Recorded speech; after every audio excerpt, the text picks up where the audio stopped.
Knowledge for Men, episode 57.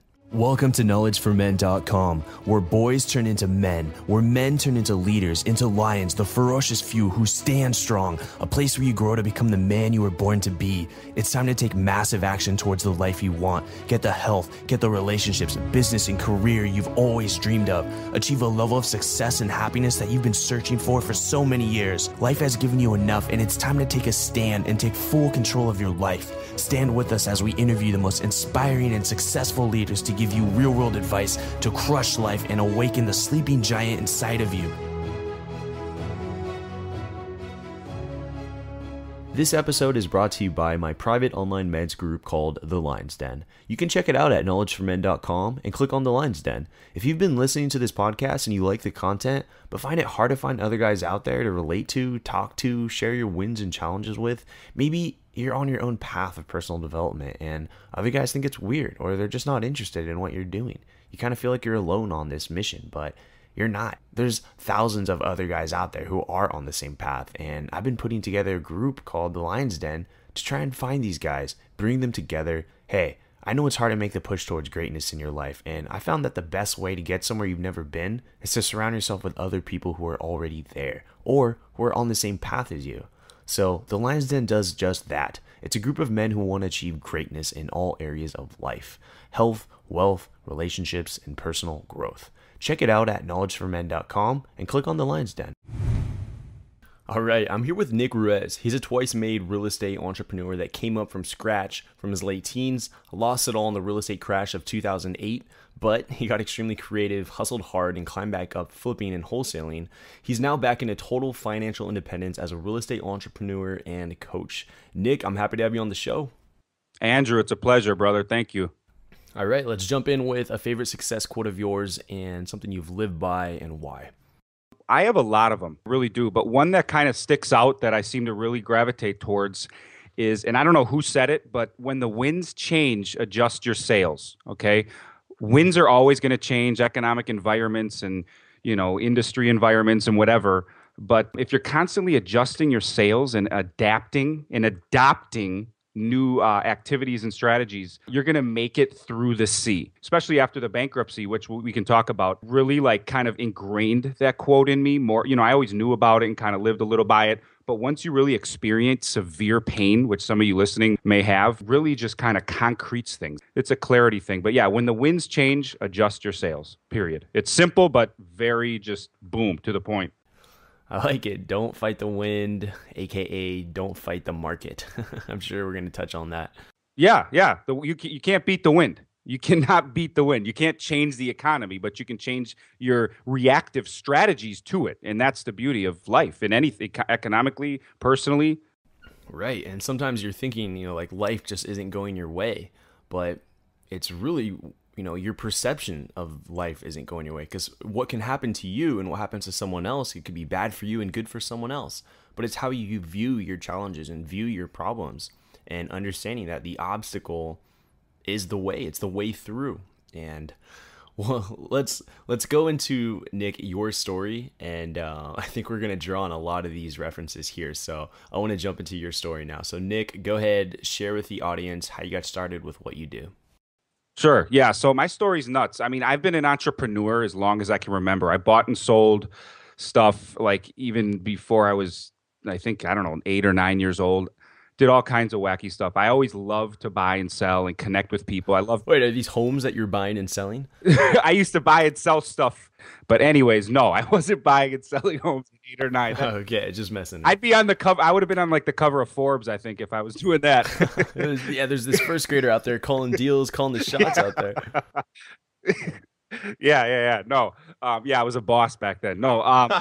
So 8 or 9, I started. It is a funny story. I remember it, and because as I look back, I'm like, was I really this entrepreneur? Like, what did all these different events I did mean? So I'll give you a quick story. And this was kind of the start of my crazy career. Back in like 4th grade, what are you, 9, 10 in 4th grade? I don't know, 8, whatever. The bottom line is we went on this camp with my school, and there were these weeds in the ground. This sounds freaking goofy, but you picked them up and I caught this smell. It smelled like menthol or something. And this one kid was kind of sick. And I said, here, you rub it together with your finger and you smell it. And I'll never forget this. And he smelled it and he said his nose cleared up. I don't know if there's a combination of me like telling him his nose would clear up and subconsciously he thought it was, whatever. But somehow an idea sparked in my head to where I had all my friends picking it for me for free. I didn't even pay them. And I sold it for the quarters and whatever that their parents gave them to put in the soda machines. And I had this little business where I had people picking the weeds for me, and then we were distributing to all these other kids that were supposedly feeling better from a cold or whatever. And it's a kind of a goofy story, but my point is I look back and I'm like, wow, I was doing this really young. So I had that, and I came back home with like $15 worth of change back in fourth grade. That's riches. So anyways, that was the first entrepreneurial endeavor I can remember. And then started running like gambling pools in like seventh and eighth grade, like Final Four tournaments, and you collect a little fee for myself. High school, bought and sold all kinds of stuff. Basically, people would give me, I went to high school in like the mid 90s, late 90s. So pagers, CD players, all that kind of stuff. They'd give me stuff and I'd sell it and give them a portion of it. And then I got into some network marketing company when I was 17.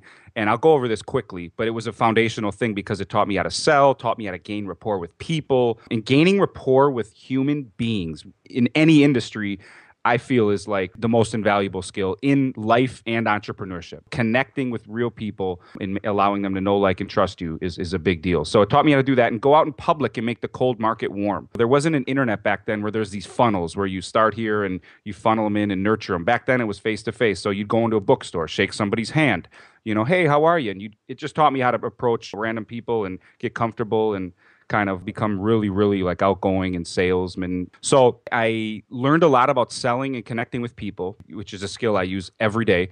But I didn't make a ton of money at it, but I don't regret it. I don't call it a failure at all because I learned invaluable skills. Then I was 19. Here's where the story gets good with my real estate. So I'm 19 years old. I look at a late night infomercial, no money down real estate. I didn't have any money. I had a job, typical $400 or $500 a week paycheck, nothing big. And I was like, I don't really have any money. My credits, I guess, is so-so. I was only 19, so I probably didn't have a lot of credit history. And I was like, you know what? This could be the ticket, the entrepreneurial ticket where I can make a real business. I was doing a lot of buy, sell, making some decent money on the side, but I wanted a real business that could make me grow huge and be able to support a family one day and everything else. So I get this program, no money down real estate. I put up my credit card, $250. I get the program. I devour it like within days, get all the material. But I kind of got discouraged because a lot of the strategies seemed really far-fetched on how to buy houses with nothing out of your pocket. And it wasn't realistic to me. So I put it away. It was kind of a move I shouldn't have done, but I was just like, screw this. I don't see this working, which was a completely immature decision, but whatever, I did it. And then a couple months went by and I kind of went through the deal. Like a lot of the listeners probably like, this just waking up and doing this and working. And it was a family business, but still, it was just like, I don't want to wake up and grind Monday through Friday. It's freaking boring, unfulfilling. I'd rather work double the hours doing my own thing, which I'm sure many can relate. So I pulled the program back out a few months later. I'm like, I got to do this, period. Felt a lot of urgency at that point. So I grab a few strategies. I find a house. The guy was asking $69,000 for a duplex, and that's just 2 units under one roof, a duplex. So I meet the guy, and I'm nervous, obviously, because I think he's some big hotshot, seasoned entrepreneur, and I'm just some young idiot who doesn't know. Everyone has those self-doubting thoughts and whatever. And I thought of this strategy. I kind of got it from my program, and I'm like, okay, you want 69 grand? I'll give you 77 grand, but I need you to credit me for my closing costs and some repairs because I didn't have any money.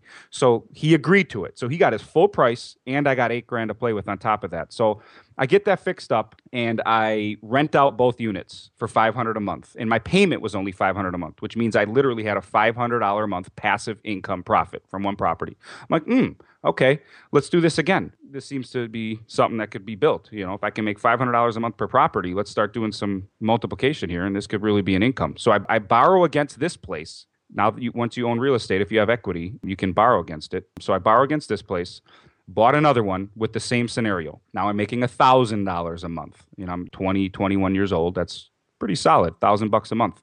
And I was like, okay, now I'm really into this. I end up a couple months later, I wanted to grow at that point and buy more, but I really didn't have a lot more borrowing ability. So I knew I had to sell the first one. This was like maybe a year or so later. I sell the first one, walk away with a $22,000 check. I'm 20 freaking 1 years old. I walk away with 22 grand.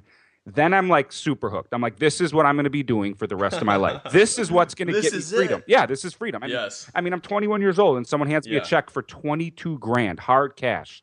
So I'm like, okay. A couple months later, I sell the second one and I walk away with $35,000. Okay.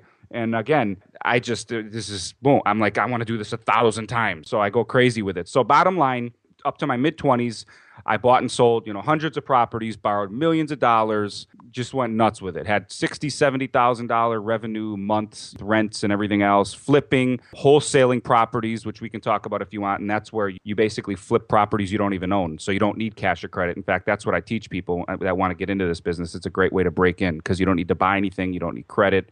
You don't need cash down payments. You literally buy low and sell high without actually owning a property. And that's when my career kind of really skyrocketed. I started doing tons of those and there's just fortunes in it. It's crazy. That's a crazy business model. And Nick, are you investing all over the country or just certain areas and different markets? No, only locally. Only locally. And only locally I do it because I'm extremely savvy and familiar with the market. And that's what I recommend to people starting out. Stick with local. If you want to branch out nationally, that's another story, but you need to be seasoned locally first. So the bottom line is, in a nutshell, the 2008 real estate crash came. I was over leveraged on a lot of properties, and it just bled me to a point where I was actually forced into bankruptcy. And you want to talk about challenges. It was just an extremely depressing. I was Nick, the young, hotshot entrepreneur, the successful dude.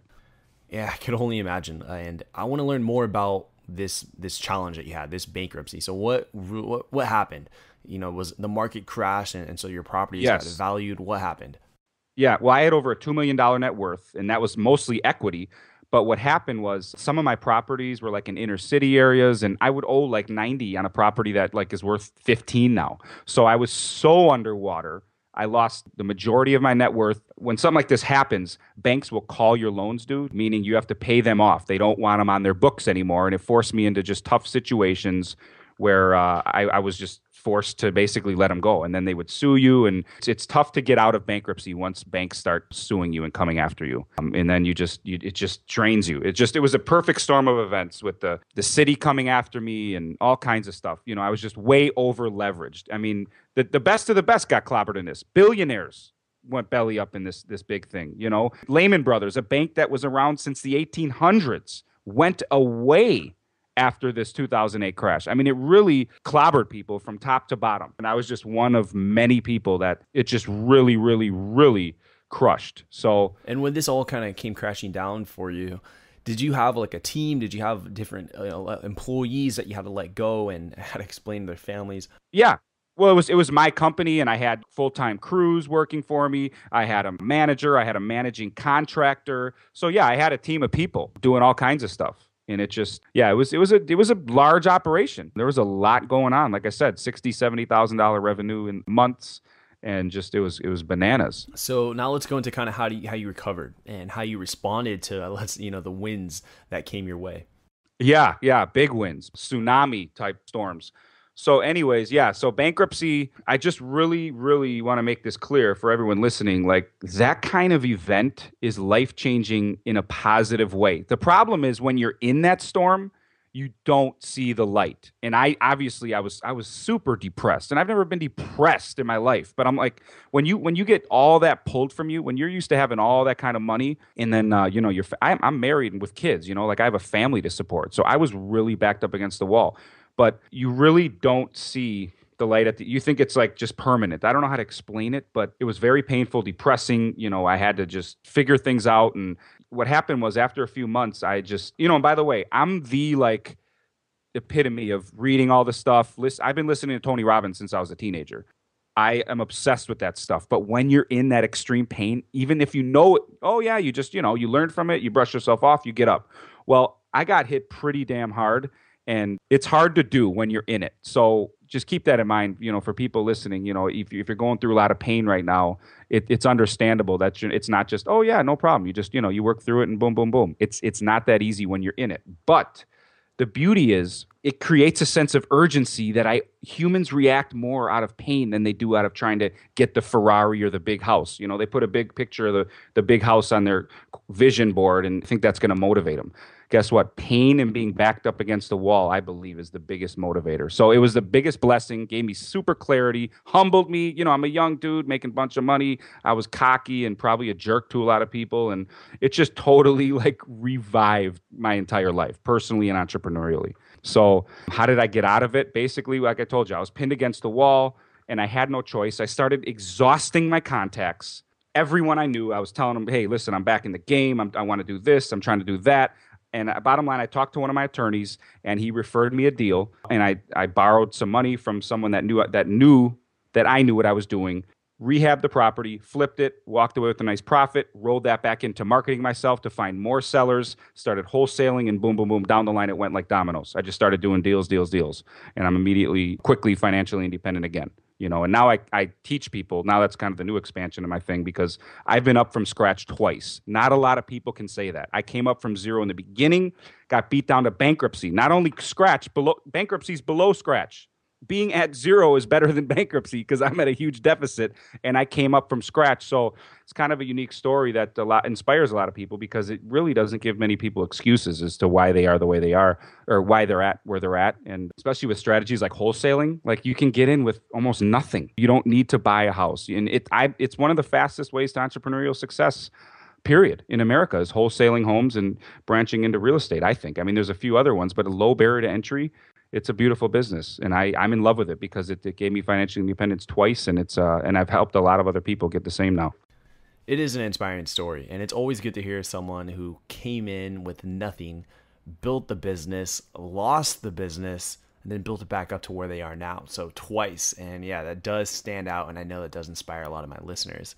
And you just kind of got us all really motivated about wholesaling. So I'm sure there's a lot of listeners who are kind of wondering, hey, tell me more about that. So Nick, go ahead and give us like just a deeper understanding, more in-depth understanding of how wholesaling works and how people can make money from it. That's fine. Yeah, it's a good question.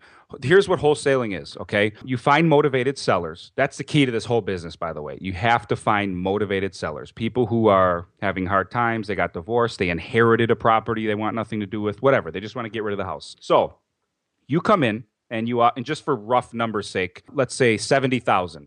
You find a house that they're willing to sell to you for 70,000. You put it, it's called under contract, okay? Which means you have a contract to buy it for 70 and they have a contract to sell it to you for 70. It's agreement. That's how it works when you buy real estate. So you then bring in a buyer at, let's say, 80,000. You find a buyer, and it's easy to find buyers, okay? But anyways, you find a cash buyer at $80,000. You basically put the deal, you facilitate the deal, you go to a closing, and you collect the difference of $10,000. I mean, conceptually, it's very simple, and there's not a lot of heavy lifting or anything. It's just you have to get in the routine of marketing to find the sellers. But once you get in that groove, you'll have a few buyers on board and you can call them. And yeah, you don't own the house. You didn't buy it. You wrote an offer to him for 70.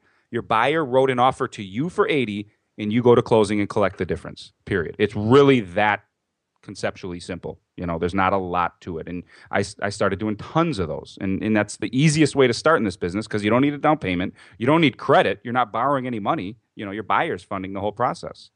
And you said finding buyers is easy. So where are you finding these buyers and what are they doing with the home? Are they investing in the home? Are they living in the home? These are investors that want to flip it or keep it as a rental. So I always tell people the two areas you want to focus on are rental areas and like first-time home buyer areas. So if I buy it for 70 and sell it to this guy for 80, it's probably worth, 130 or whatever retail once he puts the money into it to get it fixed up to sell at 130. He's the guy that's going to make the lion's share. I'm going to make 10. He'll make 30 grand, but he has to rehab the house to make that, which is fine. And that's my main business now is rehabbing and selling. I like to close on as many as I can because I like the bigger profits and I have a lot of capital available to do that. But new people, wholesaling is a great way to get on the map. You can pick up 5, 10, 15, 20 grand in a couple hours work.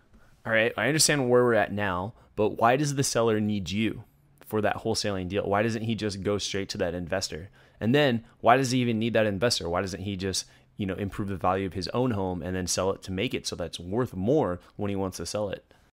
That's a great question. And the answer is simple. He's motivated. This guy, this seller that we're looking for, and there's zillions of them nationwide in your town, my town, everybody's town, they just want out. They want a quick cash sale. They are getting a divorce. They don't want to deal with long, drawn out bank approval. I mean, to sell a house conventionally is a long process. You know, you got to hire a realtor. You have to do a bunch of open houses. Then you have to hope somebody can get financing for it. And then if they do get financing, you have a 2-month sweat out period where they have to get their inspection to go through and their loan approval, and their loan might get denied. There's tons of motivated sellers that need to sell now. And they have a headache. I'm their aspirin. And it happens all the time. I mean, I've bought houses for 10, 15 cents on the dollar because of motivation. They inherited a house and the city's coming after them for all these violations and they can't afford to repair it. They just want out. Bankruptcy, divorce, inheritance, bad tenants. I have tenants. Like, they can make your life completely miserable. And for the mom and pop guy that has one rental property that's getting their phone lit up with tenant problems, they're just like, I want out. Get rid of it. I'm dealing with people right now that just want to sell for their back taxes. I mean, it happens all the time. So that's why. And once I write them an offer, they're obligated to sell it to me for 70. So they don't know how to find buyers. I get paid because I know how to find the right buyer for that property. These people, they just want out now, and they'll take 70 for it in this case, in this example. Got it. Happens all the time. It sounds crazy, but yeah, you'd be shocked if you actually marketed yourself to motivated sellers to see how cheap you can get houses for. It's phenomenal. All right. I'm glad we kind of cleared that up and got more educated about wholesaling. I'm sure myself included, but some of the listeners are probably interested in that as well. And now, you've overcome two, disasters kind of in your life, if you will. And, losing your money in bankruptcy and coming back, and then losing it and then coming back. And what kind of advice would you offer to someone right now who's listening, who's currently undergoing an extremely tough situation? Yeah, I can relate. I mean, again, bankruptcy is pretty damn tough. You just have to realize that when you're in the eye of the storm, it's hard to see your way out. But here's what I believe. Like the bankruptcy, in my case, for example, and whatever you're going through, I believe it adds a true notch in your wisdom belt. I believe there's intelligence and there's wisdom. I love that inner wisdom and intuition, okay? And I believe that's developable through different scars you go through in your life. Scars thicken your skin. For example, when I approach a situation that's, I go through headaches all the time here and there in business or whatever, and even in life, I feel like everything is a lot easier because I've been through the worst of it. Like there's a spectrum of pain, and I've been on the far end of it, I believe, with this bankruptcy and being pinned against the wall like that. So every situation that comes my way that a lot of people may freak out about and crack and crumble, I step back intellectually and I use my intelligence to decide the right plan of action, and I decisively move forward. It's made me more decisive. What happens is when pain comes our way and when tough situations, our brain biologically reacts in like a fight or flight mode a lot of the time, and you can actually feel it in your body. And I have a lot less of that now. It's not good to have that happen, where you get into that mode.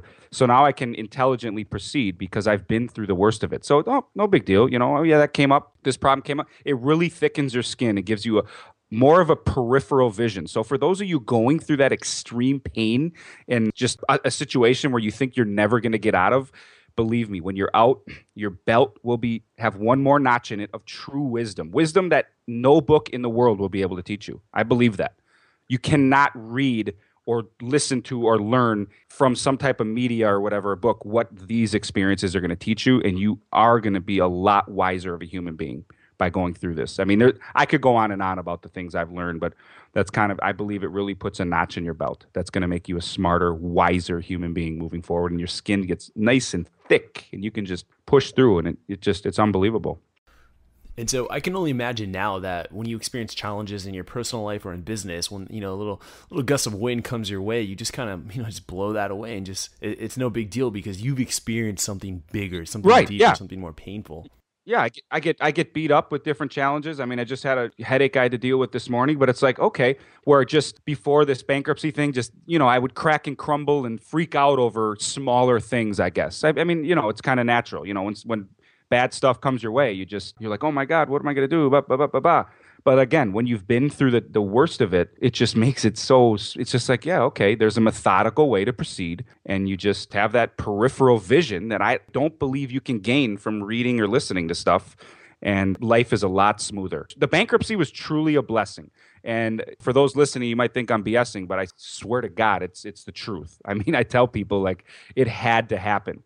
I am a much greater person and much greater entrepreneur because of it. When I'm in negotiations and meeting with other business people, or sometimes you meet with these sharks that try to, get you or negotiate the upper hand, I have more strength in those situations. I don't, again, because I'm not as reactive, that fight or flight type of scenario. I act decisively and intelligently a lot more often because of it. And it's just so hard to see because when you're in that situation, you're just drowning. You can't see the light at the end of the tunnel, like you said earlier. And now, it's funny to see you now where you're just kind of like, hey, that totally needed to happen. That was it for me. Totally. I just feel, I feel so much smarter. I mean, for the listener, you're going to be a smarter person because of it. Like, you're going to be sharper and wiser and just have an intuition. I feel like these painful experiences kind of develop like your inner intuition and just the way it just makes the way you go about things so much smoother because you've been through just such tough stuff. You've healed from it and you're just expanded. You are an expanded human being. You really, really are. And it's necessary. I mean, some of the most successful entrepreneurs in this world to date have filed bankruptcy 1, 2, 3 times. That's a fact. It's just the way it is. And so tough times do go away. When you're in them, you don't think they will, though. And I look back and I'm like, damn, I was just down and out. I thought that this was just it. And it's tough because people say, oh, you listen to podcasts and it's like, oh, yeah, tough times, no problem. You just got to learn from them, stand up, brush yourself off. Well, yeah, but that's easy to say. But when you're in it, it's not easy to do. And it's okay, to be in a point right now where you are maybe a little depressed or feeling down and out. But that is okay as long as you realize that you're going to hit that threshold where you're back so far against the wall where you take tons of massive action. I believe urgency is everyone says take massive action to get massive results. I believe that. Tony Robbins' special from the 80s. I agree 100%. But I'm interested in why do people really take massive action? And it comes down to a lot of times desperation. I mean, again, when you're backed up against the wall, you're going to act 10 times harder than if you put a picture of your dream house and a Ferrari on your office wall. That's fine and dandy. I mean, that strategy is cool and all, but getting extreme urgency is, I believe, the core to anybody's success. And how do you fabricate that urgency if you're not truly going through extreme pain? The only way that I know of is to bring in accountability of another human being. We'll disappoint ourselves all day long, Andrew, but disappointing another person is a lot more painful. It's crazy how we're wired, but that's just the truth. That's why people hire personal trainers for working out. I don't feel like going to the gym. If you have somebody breaking your balls that you better do 8 more reps, you're just going to do those 8 more reps, but you aren't going to do it. So it's the same in anything. That's the only way I know of to fabricate the urgency, like if you were backed up against the wall with a bankruptcy situation or things like that. So it is a blessing. It's going to propel you forward, but urgency is the boss of success. That's my thesis for what I believe in my entrepreneurial career and what I've seen in other people's lives. Yeah, no, I think it's very true, and it's something not to be underlooked. I mean, if you were to, an extreme example, okay, guys listening, this is real extreme, but if I was to ask you, hey, I need you to make an extra 10 grand this month, okay? Can you do that for me? Okay, yeah, I'll get that done. And you'll think about it. You might read a book, you might research some stuff on YouTube, you might take some action, you might, talk to somebody that that's successful. But if I was to turn that around and say, hey, take this pill, and in 30 days, if you don't make an extra 10 grand, that pill is going to it's going to take away your arm. Okay, so that's extreme. But when something like that puts you against the wall and you have to get it done, it's not just about, like you said, massive action is good, but it's not just about the action, but, it is about that urgency. It's about really turning on your entire brain and figuring out how you're going to make this happen 100%, day in, day out. Every second counts, and you're going to make this happen. And there's just no other way. And so when you have that urgency, like you just talked about, the chances that you're going to make that extra 10 grand this month, it's a lot more achievable. And, you don't have to be that extreme. This is just an example, but I really want to pinpoint that, urgency is really important when you have goals that you want to make and get done within, a short amount of time. So Nick, you got a really good point there, and I like that philosophy you have, but we are kind of coming in on time. So let's go into the knowledge round. Are you ready? Sure. Let's do it. All right, I want to give you more details about the Lion's Den. It's a private Facebook group where you post your goals in health, wealth, relationships, and personal growth. The guys hold you accountable, and you have a place where you can get instant feedback from other high-performing men from around the world. You can get more details at knowledgeformen.com and click on the Lion's Den. There's men's coaches in there, there's dating coaches, fitness coaches, millionaires, guys with startups, guys who just graduated college and are happy to be surrounded by so many guys just making it happen for themselves. There's fathers in there, military personnel, and just all walks of life from all over the world. 70 guys strong right now and growing every day. But the one thing that we all have in common is that we just want to achieve greatness. We want to push ourselves. We want to challenge ourselves. We want to really just become the men we want to become and do it not alone. We don't want to do this journey, take this path alone. We want to do it together with other men. And that's what I find so powerful about this group. We also do monthly Google Hangouts, which is sort of like an online meetup with about 12 guys in each hangout. So you can meet all these guys and build stronger relationships with other high-performing men. And there's also a structure to each hangout. Guys, this group only costs $19 a month for a limited time. You can get more details, and you can set up a consultation with me at knowledgeformen.com and click on the Lion's Den and get started from there. Welcome to the Knowledge Round, where the guests will be asked rapid-fire questions to give the audience invaluable pieces of wisdom to help transform their lives. Starting in 3, 2, 1, showtime. All right, Nick, what advice would you give to someone who's feeling lost or unsure of their purpose? Lost and unsure of your purpose. Well, I would say this. Get around people who are doing things that you want to do and are in places you want to be. Okay. And guess what? Here's the good news too. If you literally don't even know that, you need to get around people who are just happy human beings. What are they doing? You're going to notice things they're doing that you're not. Being depressed and down and out, believe it or not, takes practice. And it takes habits that you've I'm serious. You got to train yourself.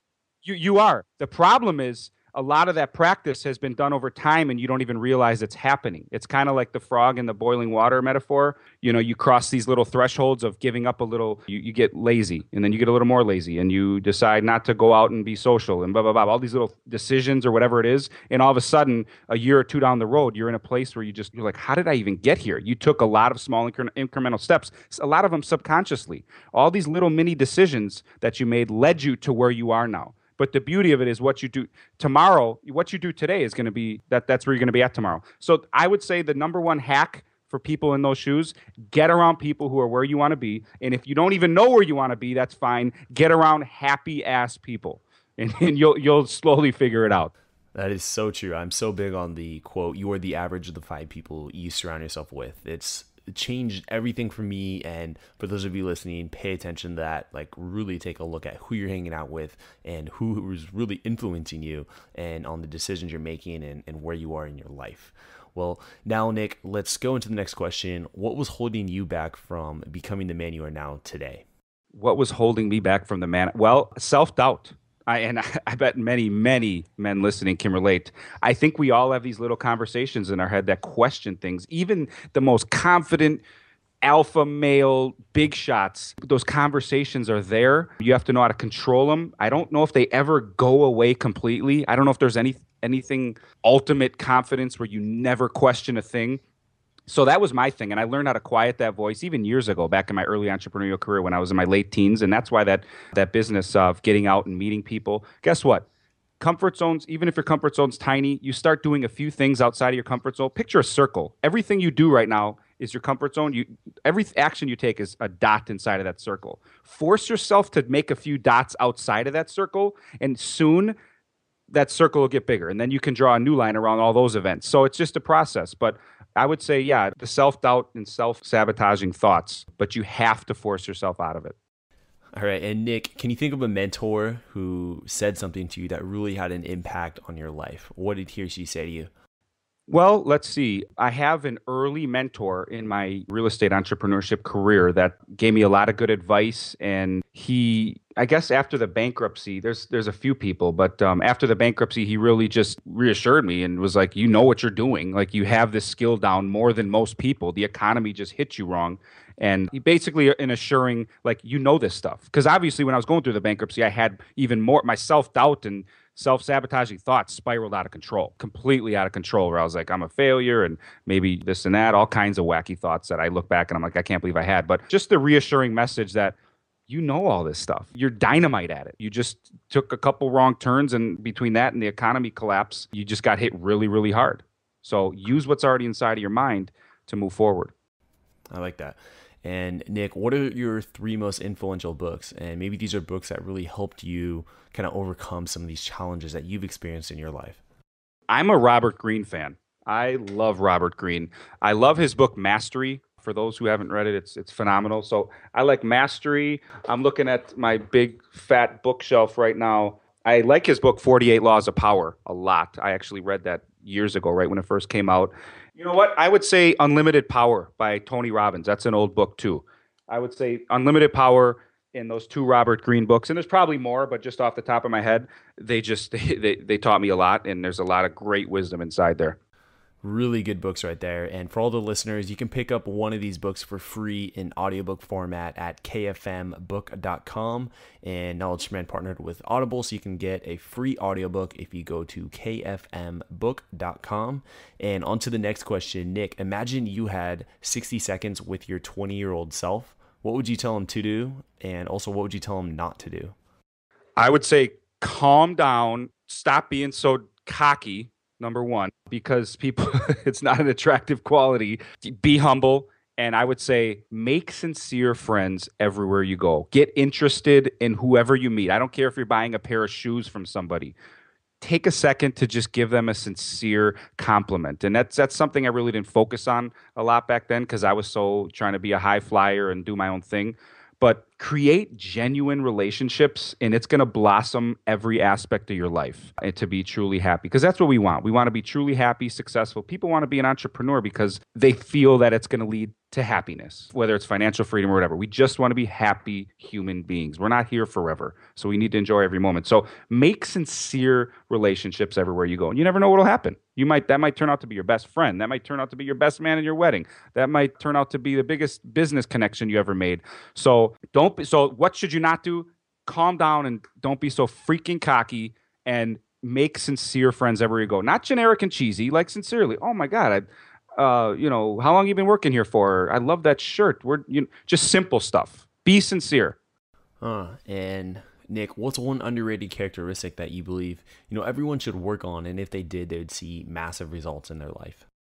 I want to say patience, but that's something everyone needs to work on. I know I do. I'm not a patient dude. I want things ASAP, and that's definitely not smart in a lot of scenarios. I got to work on that. Yeah, patience, and take baby steps. Everyone wants to be the successful author, the successful entrepreneur in 6 months. Couple years, boom, you'll make something happen. Plant some seeds.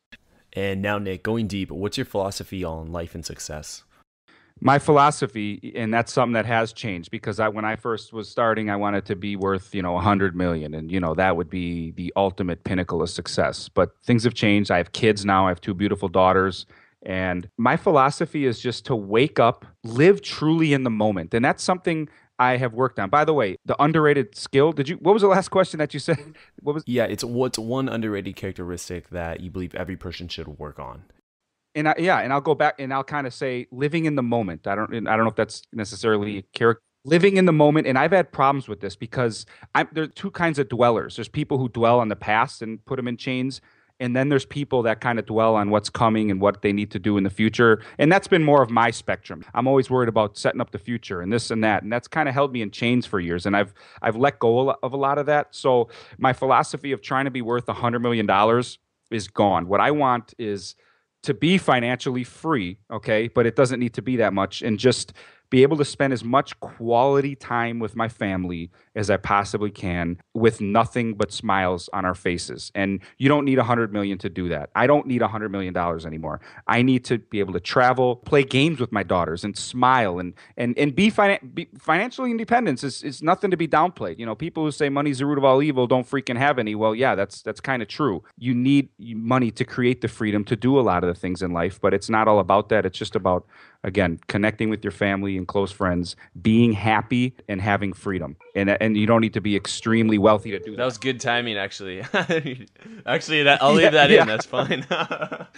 Yeah, that was perfect timing, I guess. My daughter asked me for some cereal.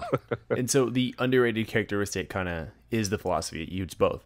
I think it's both, because as I pulled that out of living in the moment, truly, that's just, it's something I've had to work on for a long time, because I'm always like, what's next? What am I going to do next? I got to make this deal. I got to do that. We got to set up our next vacation, blah, blah, blah. What about right now? And I think a lot of people have problems with that. I think that's the root of a lot of anxiety that people have, even just in small time situations. Like you're with your buddies at the bar and you're worried about talking to this girl. And that's 10 minutes from now. Like, and then you start building up this anxiety and it starts spiraling. Like, just do what you're doing right now and just engage in that fully. And that's a problem I've had, engaging fully in the moment. And when I do that, it's just you feel amazing when you're engaging completely in the present. Wouldn't you agree? Absolutely. It's really the key to all social skills, like just being present and living right now in this moment. Without a doubt, with just being right there, right now. Don't worry about what's even going to happen 10 minutes from now. What are they going to say, or what are they going to think? It will paralyze your current moment's actions. That's the biggest issue. It paralyzes, when I'm thinking about all these crazy headaches I got to put out next week and some of the business stuff, I can't give my daughters the happiest daddy there is. And it's tough, but engaging in the present is mandatory for true happiness, I believe. All right. And as we're coming to a close here, do you have a final short story or any parting piece of guidance for all the listeners right now? All I can really say is whatever you're going through now, number one, it can always be worse. And number two, kind of like that expression, we're going to look back and laugh on some wacky stuff. In this situation, you're going to look back and be like, wow, number one, I went through that. Number two, that scar has made me a much smarter human being. My peripheral vision is expanded. And if I can get through that, I can get through anything. So tough times do end, but when you're in them, they feel like they don't. Depression ends when you're in it. When you're in it, you feel like it doesn't. It does get better. And get an accountability partner, period. If you aren't doing what you want to do and aren't getting the results you want to get in life, no matter what aspect it is, find a friend, find a coach, find somebody that's going to push you, because you will disappoint yourself without a doubt. You're okay with that. Everyone is. It's like in our DNA. We're like, we talk ourselves out of it. Get another human being to get on your side and not let you slide. A year later, you're going to be in a place that you couldn't even imagine. I like it. All right. And just motivated to get going with the day now. And Nick, that's going to conclude the knowledge round. So what's exciting you today? Like, what's getting you out of bed in the morning? What's exciting me today is the fact that I get to wake up and spend a lot of the days with my family. I created a business where I have a lot of time freedom. Every business you have to put some time in, but I've set it up to where I can have a lot automated and spend a lot of quality time with my family. Just waking up and seeing my beautiful daughters instead of waking up at 5 a.m. and not seeing them till 7 p.m. and things like that. That's what's truly exciting. Like setting up our next little mini trip where we go to the indoor water park and have fun. That's what life's about. And yeah, waking up and being free. You're not being a slave to someone else. That's a big deal. But gaining financial independence through your own thing is life-changing. And I encourage everyone to pursue it, whatever avenue it may be, whether it's online or real estate entrepreneurship or anything. It's a powerful, powerful thing, and it can create a portion of happiness. All right, and go ahead and give yourself a plug so all the listeners can get in contact with you going forward.